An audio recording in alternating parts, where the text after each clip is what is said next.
Hi, everyone. I want to talk a little bit about dark energies and how to sense them and what they can do to us and our energy. My name is Rebecca Joel, and I'm an oracle healer, spiritual mentor, and medium. And if you are just having a spiritual awakening or you're going through that process of becoming more aware of you as an energy being, you as a light being, and you become more quote unquote empathic, more sensitive to people's energies, and you might sense the vibration of things, you're going to experience and witness and feel into energies that you didn't know were there, but have always been there. And I go over this in detail in my energy hygiene course because I feel like everyone should really be practicing this kind of energy hygiene. We take showers, we brush our teeth, we go to the doctor, we take care of our health in various ways. We exercise, we eat good food, hopefully we eat clean water if we have good access to it, right?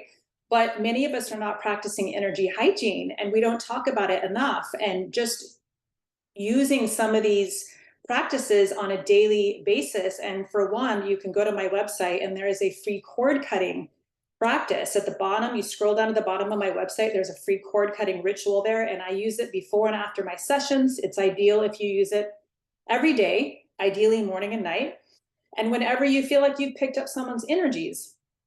So this is really kind of an off the cuff video because I moved into a new home recently, and most of the time when I do client sessions, I can sense energies. I can sense when someone has some negative energies in their field. And what does this mean? I use a metaphysical chart that has over 50 items on the checklist, right, that I go through intuitively, because if people come to me and they're seeking solutions to anxiety, to depression, suicidal thoughts, maybe they feel like they have no purpose, they have no meaning, they feel like they're a burden to people, they have negative self-talk, they're noticing, observing that they're in these negative patterns and they need an out-of-box solution. Then they find me. And I have had many people come to me who have sought solutions for anxiety and depression for years, literally for years. They've sat on the couch and talked to the therapist. They've taken the anti-anxiety meds. They've taken the antidepressants, et cetera, et cetera. They've tried all these different things. And it's not doing anything, right? Because they're not addressing the core issue. And that core issue is negative energies. So when I came into this work, I was experiencing anxiety as my baseline for years, and I didn't even know that was my baseline. I went to a naturopathic doctor initially to find my purpose. What is my purpose? I didn't really feel like I could find it out of a career book, like a list of careers. I just felt called to something else. As it turns out, we didn't really work on that. We worked on layers and layers of energies, past life trauma, this life trauma. We cleared all those layers out, and which is now what I do with my clients. Because once you clear all that out, then you can get to the authentic self. Then you can figure out what that person's purpose is, and they can be more tuned into their intuition, more centered in their authentic self. So, not to rattle on too long about this, but negative energy. So on my chart, we look for things like energy vampires. Like most people have heard about this, right? When you hang out with someone and you just feel so drained afterwards, you might even need a nap, but you don't notice. A lot of times people don't notice, they don't make the connection between them coming down with a cold and it was because they hung out with someone 2 days ago who dumped all their drama on them, dumped all their toxicity on them, right? But we are all energy, and it's not to point fingers, we're all energy vampires at some point or another, and most of us have sloppy energy hygiene. We are energetic beings. What does that mean? It means that we're sending and receiving messages to other people, other humans all the time, and we don't realize the impact that we have on other people. I do see this in a lot of people who come to me who are having difficulty moving on from a past relationship because that other person is sending them thought forms and other things because they're still connected via cords and other ways. And so they're receiving they're barraged with data. They feel like they're obsessed with this person. They can't get this person out of their head. And it's because they're still connected energetically. They haven't cut the energetic ties and they haven't done other things to clear their field of this other person. So it's like they're dragging this person around with them energetically day in and day out. And they're like, why can't I move on from this person? And so then they come to me and then we can clear that so they can be open and receptive to a new right relationship for them, right? So some of the energies that we look for in these sessions are energy vampires and entities, possessions, curses and spells are a real thing. I mean, we talk about manifestation, right? Like how, oh, I manifested a car, I manifested a partner, I manifested a house. But you can also send negative energy to and from people. And if you aren't in tune with your body, with your emotions, and with your inner sense of things, with your intuition, then you are just walking around like a sponge, picking up negative energies from people left and right that can not only affect your energy field, it starts at a frequency. Most diseases start at a frequency.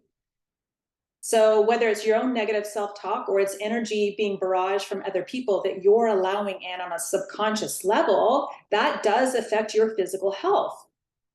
So for me, energy hygiene practice is supremely important. I have multiple ways I can help you with this. Like I said, the free cord cutting tool is on my website. I highly recommend you download that.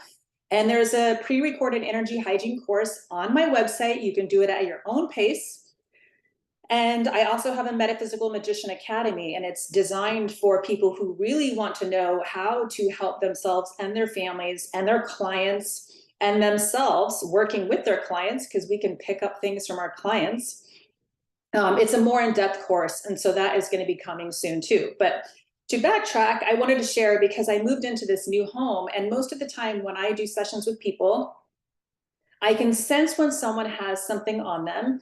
And I can, with my third eye, I can see things in their field, right? But most of the time, I don't see things with my real eyes, right? I don't see energetic things in 4D with my real eyes. But the other morning, I woke up, and I've got to share this with you. And on the wall, at the corner of the wall, where the walls meet, there was this, it looked like a black scribbly lines in the shape of like a rough circle about the size of my fist. And there was a couple of red dashed lines on it. And quickly, intuitively, like in my head, it's not on my metaphysical chart that I would use to clean someone off with. This is like a new thing. And I saw it with my real eyes. And this thing's not good, right? It's not of the light. And I see it traveling all the way up the wall to the ceiling, and then it's gone. Then it disappears. And I'm just like, huh, okay, we just moved into this house. And, you know, a lot of healers will tell you to sage a space, and they sage a space between clients or when you move into a new space. Well, I've been so busy unpacking that I haven't got around to that. And I don't feel like sage is fully effective, right? I feel like there needs to be intention. There needs to be I work with my guides to clear a space. And I've done this with people who continually pick up entities or other species, aliens. It's not, I want to look, I look at their homes from a distance, and I would clear their homes from a distance. It's all energy. It doesn't matter the distance. I've worked with people in like over 20 countries at this point. So I wanted to share this because one, that was freaking wild. And two, it's just to show you that we are surrounded by these energies all the time. We just don't see them. You just don't see them, but they're there, these dark energies. And the way that you can sense them is when you go into a room. Just for an example, if you go into a room and, you know, let's just say you walk into a room where people have argued in that room, right? And they're not there anymore. But you walk into that room and you can sense, you can feel tension. You can feel like, ugh, this doesn't feel good, right? Or you go into places like a hospital or a courthouse or a bar, you know, or a concert, like depending on who's playing, right? And you can feel if there are good vibes or bad vibes, right? So you may not be able to see the thing that I saw crawling up the wall. I'm starting to see more and more things with my eyes. You may not be able to see it, but you can feel it. But if you've got layers of trauma, if you've got self-doubt and anxiety and depression and negative self-talk, and you're in your head all the time, you're not operating from your heart space, you're not going to be able to sense these things as easily because you're blocking yourself. Okay? So I just wanted to come on here real quick and just share that these energies are all around us all the time and they are affecting us. And when I've had clients come to me for these issues, whether it's anxiety or depression or lack of confidence, low self worth, we can link them back to energy, clearing out these energies that have been in their field for years, decades, sometimes lifetimes. And they feel utterly different after one session, right? If it's an energy based issue. Then they can get off the anti-anxiety meds, they can get off the antidepressants because they weren't helping them in the first place, right? So yeah, so just trust the vibes. So when you feel into a place, but it's not enough to just trust the vibes. If you feel a place is off, then you've got to be able to have these energy hygiene practices so you can sense something. Step one, step two, discern what it is, and step three, clean it the frick off of your body and your field, right? So you're not dragging these energies around day in and day out, and they're making you angry, they're making you unfulfilled, they're making you have this looping negative self-talk, making you feel low confidence, low self-worth, like your life is crap. They really drag you down and they can make you sick. It's not just mental, but it's emotional and it's physical health. It all starts at the energetic level. So again, first step, download the cord cutting ritual off my website. If you want to learn how to clean off these energies, check out the energy hygiene course on my website. And if you are interested in learning all of what I do in cleaning off a client, then reach out to me and learn more about our Metaphysical Magician Academy. And I hope that's helpful. Let me know in the comments if you have seen energies like this with your eyes or with your third eye. I'm curious to know what other things you've seen. I've seen lots of things at this point. And it's kind of mind blowing that we are surrounded by these things all the time. And most of the time you can just feel it, but you've got to be able to clean it off. So highly recommend the energy hygiene practice. Leave a comment below if you've seen any of these energies. I would love to know. And I hope you guys have an awesome rest of the week.